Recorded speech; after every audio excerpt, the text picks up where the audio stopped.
Donc, Bezrat Hashem, on va voir aujourd'hui une notion importante. Déjà, on va revoir des fondamentaux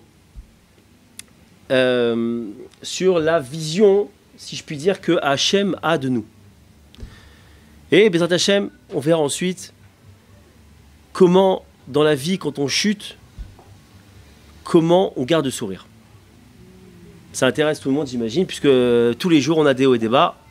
Et bah, au Hashem, comment garder le sourire? Déjà, première chose, il faut savoir que pour Hashem, chaque juif, homme, femme, enfant, il est unique. C'est un fils, c'est un enfant unique. Ce fils, cette fille, c'est un enfant unique. Quand un enfant unique vient voir son père, il n'a pas autre chose dans la tête que d'écouter son fils ou sa fille unique. Ni d'autres enfants, ni d'autres soucis, c'est son fils unique qui vient écouter. Sachez que tout un chacun, on a une voix spécifique. Et une chose extraordinaire, que chacun d'entre nous, on a une part dans la Torah, qu'on est les seuls à pouvoir révéler dans ce monde. Les seuls. Personne n'a la même part de Torah que moi je dois révéler. Et vous aussi, vous avez cette part de Torah qui est unique pour vous. Et qui vous appartient. Et sachez que Hachem considère que c'est une réalité, puisque finalement on voit bien que, même génétiquement, pardon, on n'est pas tous pareils. D'ailleurs, il suffit de...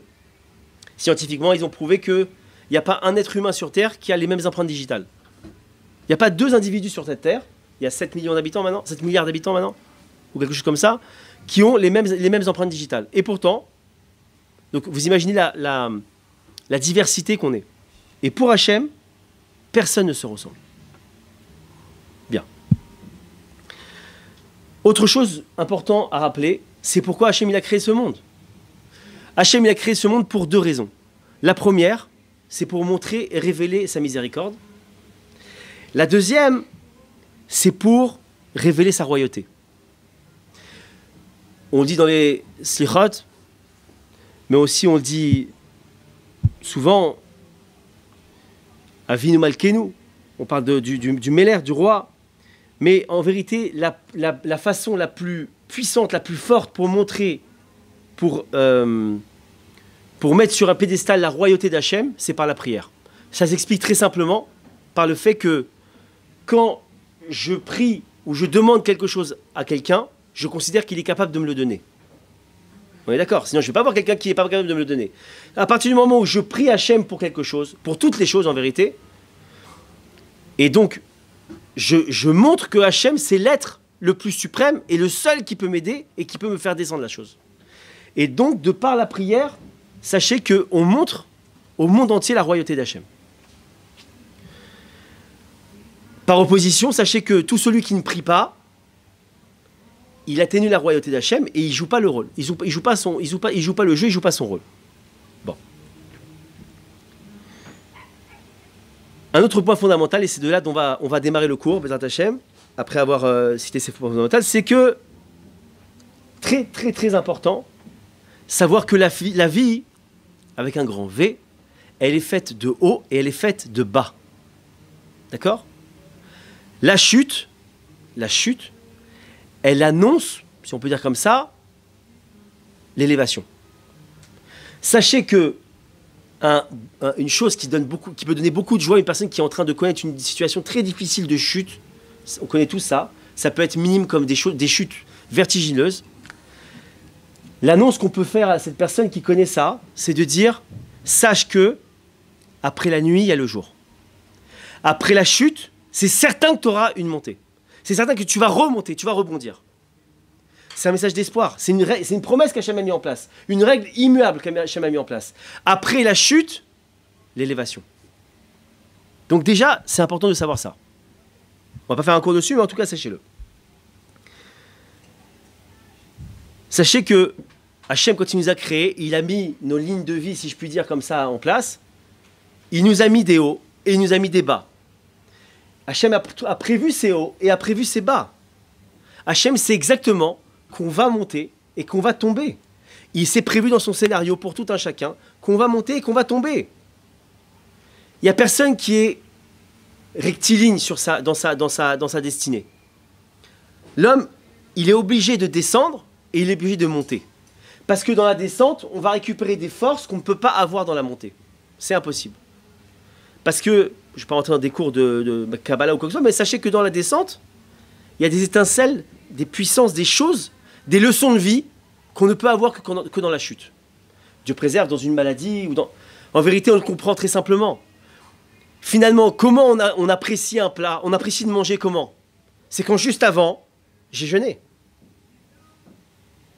Quand un type, il a eu, Dieu préserve, un problème de rein ou de je sais pas quoi, ou un problème Dieu préserve de cœur, je peux vous dire une chose, c'est que après ce problème de cœur, je peux vous dire que quand il entend son cœur battre, et chaque battement, il entend avec amour, et il est heureux de vivre. Parce que sans cet arrêt cardiaque de préserve, il n'aurait jamais pris goût à la vie, il n'aurait jamais prêté attention à l'importance de ça.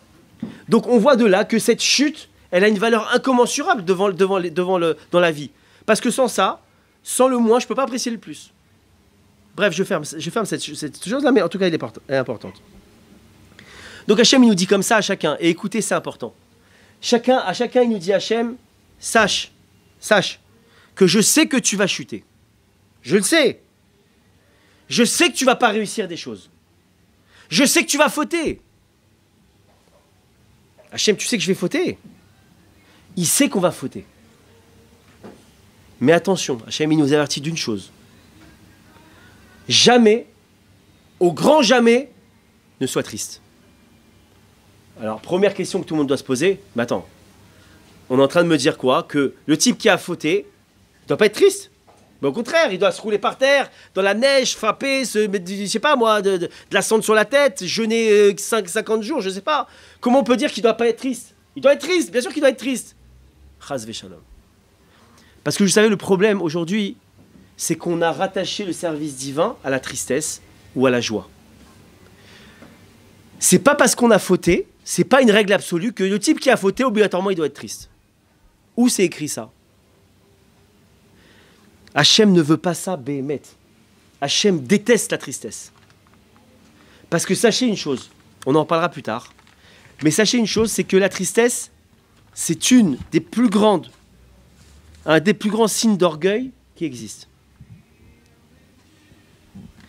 Tout simplement pourquoi? La fameuse phrase « Pourquoi tu m'as fait ça à moi ?» Et quoi, tu m'as fait ça à moi?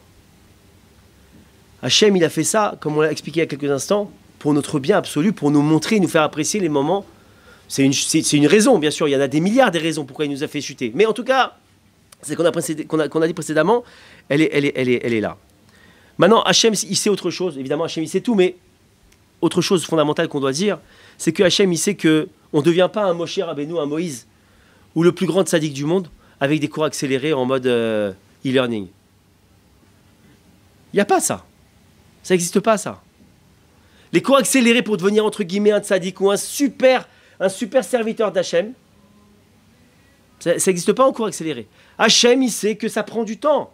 D'ailleurs, les derniers mots de Rabbi Nachman de Breslev sur son lit de mort, il a dit, je ne me souviens plus du terme en yiddish, mais c'était doucement, doucement. Doucement, doucement, et ça voulait dire, c'est la vision traduite comme ça, que doucement, doucement, ça voulait dire que Hachem, il sait qu'il a fait l'homme avec un Yatzera, un Yatzera Tov, il a fait l'homme qui va monter, qui va descendre, et que Hachem, il est conscient que doucement, doucement, l'homme, il va monter vers lui, il va s'approcher de lui, mais doucement, doucement. On le sait. Et ça prend des années pour s'approcher d'Hachem. Et encore une fois, je le souligne 10 fois, il y a des hauts et il y a des bas. Hachem le sait, mais le problème, c'est que celui qui ne le sait pas ou qui ne veut pas se l'avouer, c'est l'être humain, c'est l'homme. L'homme, il ne veut pas accepter qu'il y ait des chutes. Il veut une montée de fusée comme ça, constante, pour arriver vite, vite, vite, vite, vite au but. L'homme, il ne veut pas de chute. Parce que l'homme,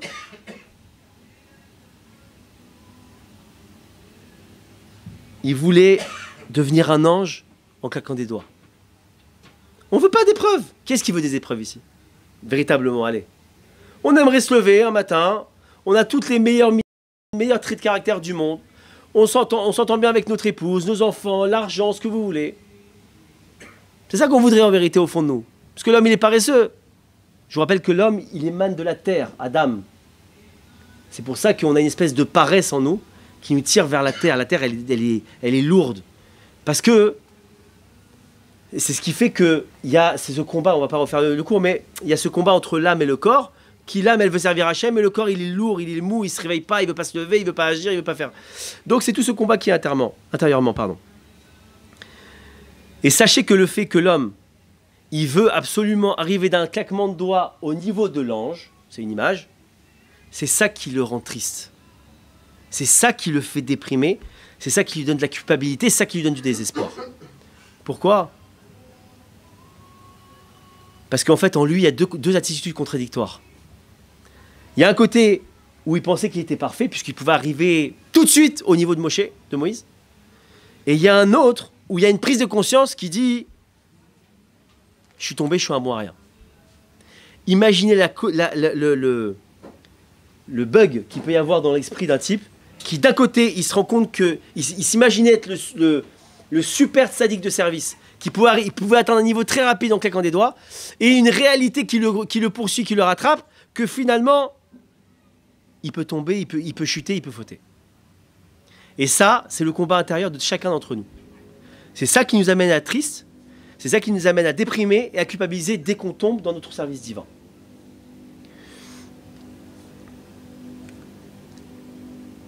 Sachez que Hachem n'est pas triste quand on tombe. Hachem n'est pas triste quand on échoue. Hachem n'est pas triste quand on faute. Ce qui attriste le plus Hachem, le plus Hachem, c'est que nous-mêmes, on devienne tristes. Parce que comme on l'a dit en introduction, Hachem, il le savait. Il n'y a pas une mauvaise surprise pour Hachem. C'est pas un truc, mais j'avais misé sur toi. T'étais mon fils préféré, t'avais une super intelligence, t'avais un potentiel de feu. Mais quoi, tu t'es planté, t'es tombé, mais quelle déception. Mais Hachem, il savait que t'allais tomber. Hachem, il savait que t'allais fauter.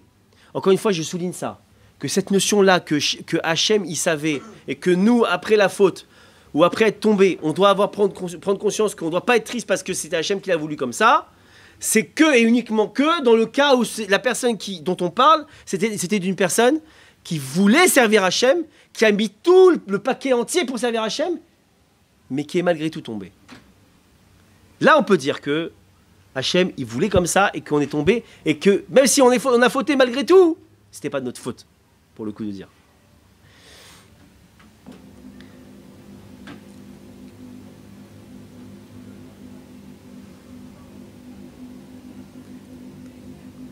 Et sachez que la chute, les échecs, même les fautes, elles sont fondamentales pour l'homme afin qu'il arrive à son but. Vous savez qu'on a tous un but dans la vie, on doit se connecter à Hachem, on doit connaître et reconnaître Hachem. Sachez que la chute, les fautes, toutes les chutes, là, tout ce qu'on tombe quand on tombe, elles sont fondamentales pour qu'on atteigne notre but. Sans ça, nous n'arriverions pas, pardonnez-moi, à notre but. Donc déjà, rien que de ça, je dois garder ma joie. De me dire que ma chute, elle me sert à arriver à mon but, et que sans ça, je ne serais pas arrivé, merci, je l'embrasse ma chute. Je l'embrasse. Pourquoi je l'embrasse? Parce que sans ça, je ne serais pas arrivé à mon but.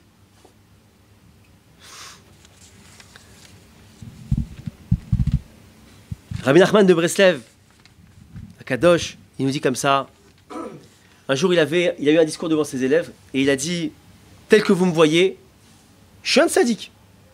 J'ai atteint des niveaux incroyables de connexion avec Dieu, de compréhension, de ce que vous voulez, de maîtrise de la Gemara, de la Kabbalah, de ce que vous voulez, tout. C'était un gaon, il était incroyable, Rabbi Nachman de Breslev. Qu'est-ce qu'il a dit à ses élèves?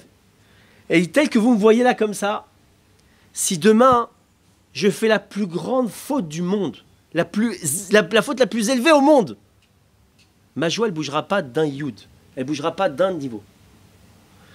Je ferai tchouva. Je me battrai pour revenir sur cette faute et me battre, etc., et faire tchouva et demander à Hachem qu'il me pardonne, etc., etc.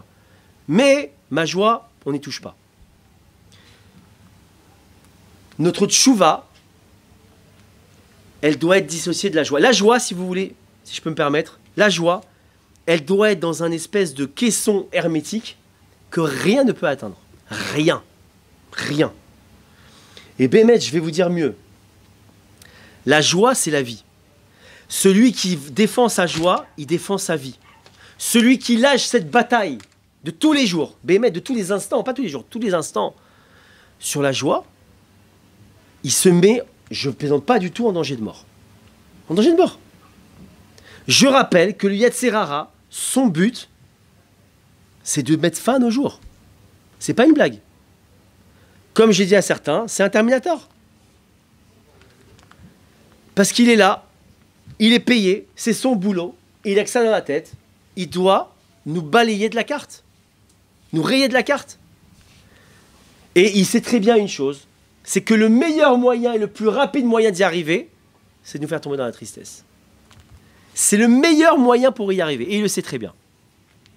D'ailleurs, sachez une autre chose, que le Yetzer Hara n'est pas payé sur la faute qu'il arrive à nous faire faire, sur laquelle il arrive à nous faire chuter.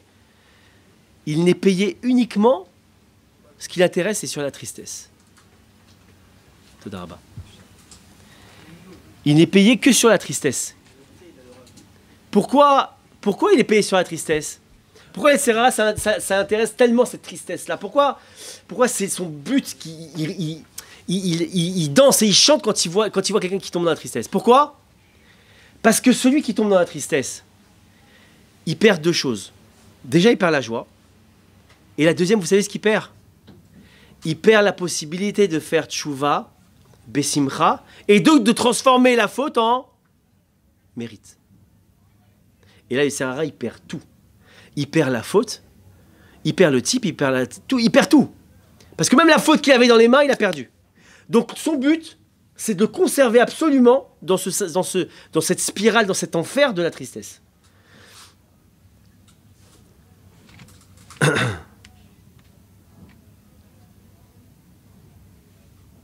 Ok.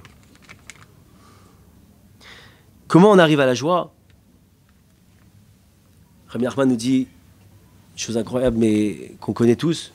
Enfin, il faut le faire par la Hitbodedut. Je rappelle pour ceux qui ne connaissent pas Hitbodedut, c'est une prière personnelle dans sa langue natale, dans un endroit où on est seul. Ça peut être une pièce, dans une chambre, dans une forêt, dans un champ, dans ce que vous voulez. Et c'est parler à Hachem comme à un ami sincère. Parler à Hachem. Voilà Hachem, j'ai ça. Toujours, évidemment, avec le plus grand respect. On s'adresse au roi quand même. C'est notre père, mais c'est notre roi. On fait attention à ce qu'on dit, de ne pas tomber surtout dans la tristesse. Parce que sachez qu'aussi la tristesse, ça coupe la communication avec Hachem. Dommage. Mais en tout cas, de s'adresser avec Hachem et de parler tous les jours avec Hachem, au moins 1 heure, et de lui demander la joie. Bizarrement, même la joie, elle se demande à Dieu. Les gens, ils croient que la joie, ça se développe, on regarde des comédies, des machins, des trucs, je rigole. C'est pas ça la joie. C'est pas ça la joie. D'où on sait que c'est pas ça la joie? Parce que une chose vraie, une chose authentique, elle s'évapore pas, elle s'en va pas. Si je regarde des séries qui me font rire, si je regarde le meilleur humoriste du monde, si je me chatouille tous les jours pour rire, d'accord? Je vais rigoler un instant. Et pourquoi quand mes problèmes me reviennent, je retombe? C'est pas ça la joie authentique. La joie authentique, elle ne s'acquiert que par la Hitbodedut et en demandant à Hachem qu'on l'ait.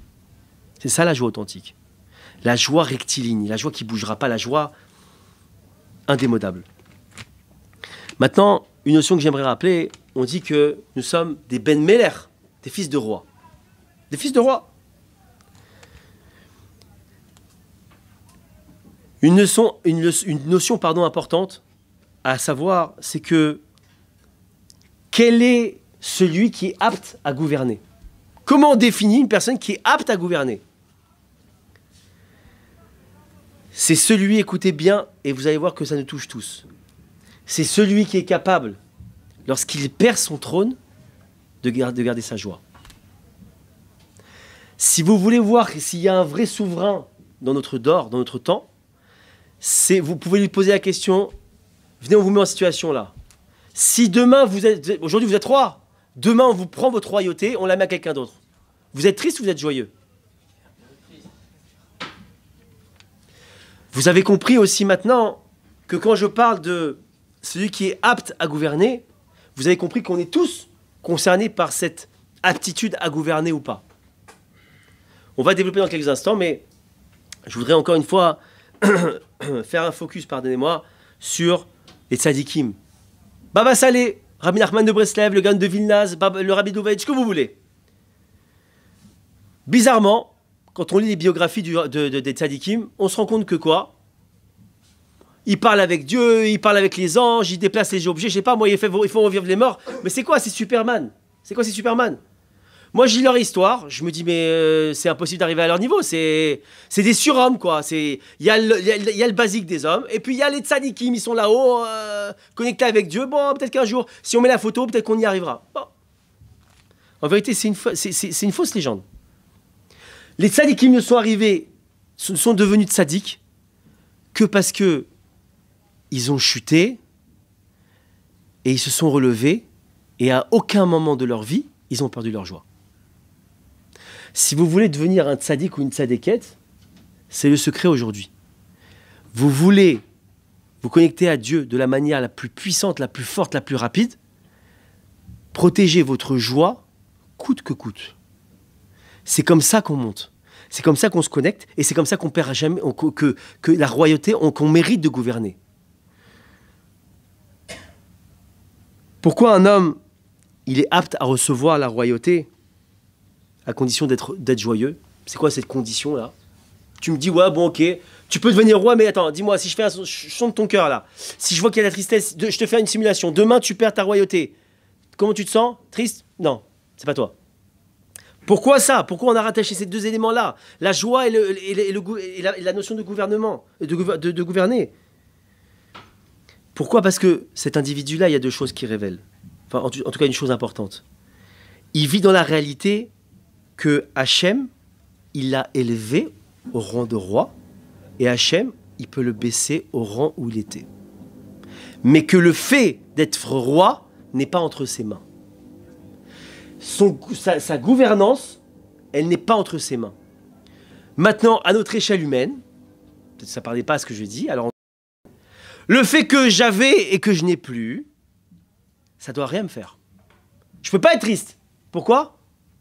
Parce que ce que j'avais, ce qui m'a été donné en plus, c'est Hachem qui me l'a donné. Il me l'a donné, il me l'a repris. Vous connaissez cette histoire? Il y a Dieu préserve, bon, c'est une histoire d'Agmara comme ça qu'on raconte que Rabbi Meir Zatzal, veille de Shabbat, pendant Shabbat, pardonnez-moi, Dieu préserve, il a perdu ses enfants. Bon, Shabbat, vous savez qu'on n'a pas à être triste. Alors, sa femme, la tzadékette, Broria, quand elle a vu que ses enfants, Dieu préserve, ils étaient partis, elle n'a pas voulu faire de peine à son mari et elle voulait pas le... Shabbat est arrivé, etc. Bon, Rabbi Meir, il demandait, mais où sont les enfants? Elle a essayé de gagner du temps, ils sont pas là, ils sont trucs. Bon. De fil en aiguille, on arrive à l'Havdalah. Bon, il dit, où sont les enfants? On doit faire l'Havdalah, on doit faire allumer le nerf et boire le vin pour mettre fin à Shabbat, on va dire comme ça. Et il voit que les enfants sont pas là, elle lui explique qu'ils ont dû étudier, je sais pas, bon, elle noie le poisson. Bon, et puis l'Havdalah a fini, et Rabbi Meir, il dit à sa femme, il dit, bon, c'est pas possible, qu'est-ce qui se passe? Il dit, attends, avant de te répondre, j'ai une question, parce qu'il y a une question d'Alacha, de loi juive, qui m'a été posée, je sais pas quoi répondre. Si un type, il prête un objet à un autre, et que la personne qui a fini la personne qui l'a pris, elle a fini de s'en servir, et le prêteur, il vient récupérer son objet, est-ce qu'il doit lui rendre ou pas? Rabbi Meir dit, mais évidemment qu'il doit lui rendre. Un objet qu'on a pris qui n'est pas à nous, on le rend. Et elle le regarde dans les yeux comme ça, elle lui a dit, on a rendu ce qui n'était pas à nous. Et là, Rabbi Meir, il comprend. Mais il perd pas sa joie. De là, il faut comprendre que il avait réussi à atteindre ce niveau incroyable de comprendre. C'est un niveau, je vous l'accorde. Mais pour les petits tracas de la vie que nous, on connaît, nous, à notre niveau d'homme, là, qu'on comprenne déjà qu'à chaque fois que j'ai une montée et que j'ai une descente, j'ai pas à être triste parce qu'on m'a juste repris ce qu'on m'avait prêté. Et si l'homme, il est triste parce qu'il a perdu sa royauté, là, si on reprend le cas du roi qui est descendu et qui est monté, pourquoi il est triste? Parce qu'en fait, au fond de lui, il croyait que c'était sa force qui avait fait qu'il était devenu roi. Et là, il commence à réaliser la nullité du fait qu'il est retombé sujet. Il est plus roi, il est sujet. Et en fait, c'est ça qui nous rend tristes. On se prenait pour des gens qu'on n'était pas.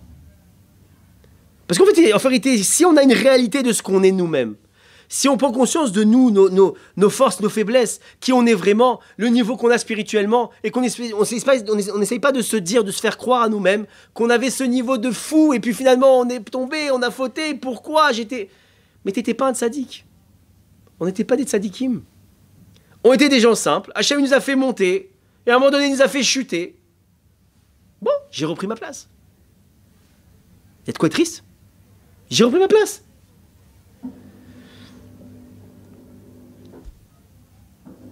Et sachez que Hachem, il nous fait monter et descendre pour nous rappeler que notre royauté, ce qu'il nous donne dans les mains, c'est un cadeau de sa part à lui. Parce que je vous assure d'une chose, quand on a quelque chose et qu'on le perd, c'est la meilleure façon de nous faire comprendre que ce n'était pas vraiment à nous. Hachem, il veut que l'homme, il reste joyeux dans sa chute. Pourquoi? Parce que de là, l'homme, il montre qu'il est réaliste. Je m'excuse, je regarde juste combien... Bon.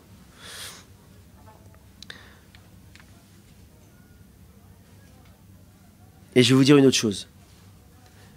L'homme, il n'est digne de régner. Pourquoi? Quand on dit pourquoi l'homme il est digne de régner, quand on dit s'il perd sa royauté, il est triste, il est pas triste, pardon. C'est que tout simplement, si on prend le cas d'un prince, un prince, comment il atteint la royauté, le prince? Parce que son père il est roi. C'est pas lui qui a fait des conquêtes. Son père il a conquis le monde entier. Il est devenu le roi le plus puissant. Il a un fils qui prend la suite. Grâce à qui il est roi, le fils? Grâce à lui? Grâce à son père. C'est lui qui lui a donné la royauté. Donc le fils demain, entre guillemets, s'il a cette royauté, mais il n'a plus, la réalité veut que s'il est vraiment conscient des choses, il a un vrai minimum d'intelligence et d'émouna, de foi, il va comprendre que de toute façon, j'étais prince, tu m'as donné la royauté qui ne m'appartenait pas, c'est un cadeau de mon père. Maintenant, cette royauté-là, elle m'a été reprise. Pourquoi je suis triste? C'est ce même principe qu'on doit mettre dans nos vies à tout un chacun.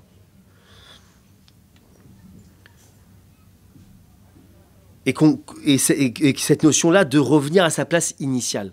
C'est bémet, si on arrive à intégrer ça ce soir, que le fait de monter et de descendre, qu'on a juste à se dire, j'ai juste repris ma place initiale, je vous assure qu'on sera complètement constant dans notre joie et que la tristesse ne peut pas nous toucher. Parce que c'est juste qu'on m'a pris de ma place, on m'a mis à une autre place et qu'on m'a remis à ma place initiale. Il n'y a pas de quoi, on ne peut pas s'effondrer. Maintenant,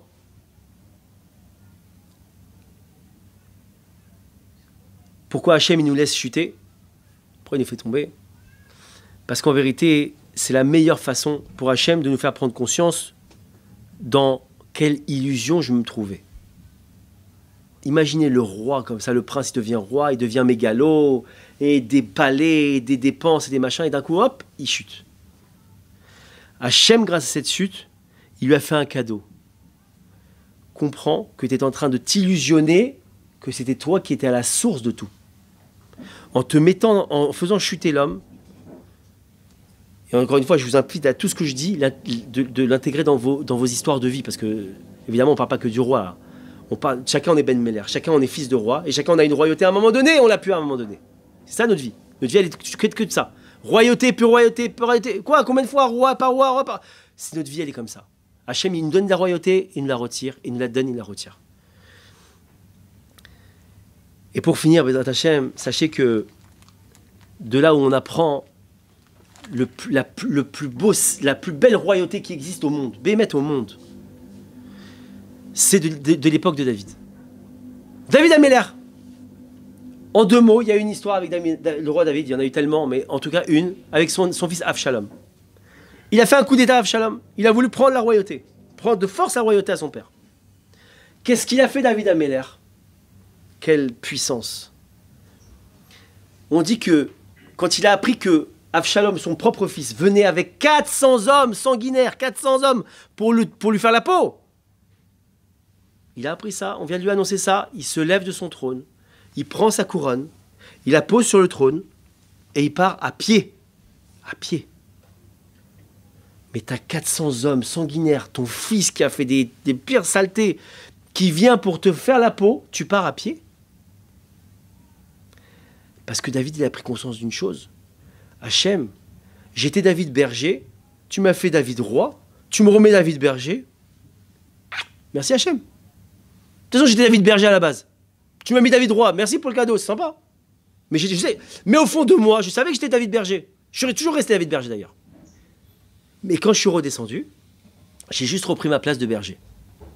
Et ce qui a valu une chose incroyable à David, c'est quoi? C'est que cette royauté-là, il a gardé pour l'éternité. Pourquoi? Parce que son propre descendant sera le Mashiach. De là, on apprend que la royauté de David, elle sera pour l'éternité. C'est ça que je dis comme ça, que la royauté de David, la lignée de David, ce sera de cette lignée-là que tous les rois d'Israël vont descendre. Alors que, Bezrat Hashem, on puisse avoir le mérite de perdre notre royauté avec le sourire. Amen, Kenny Ratson.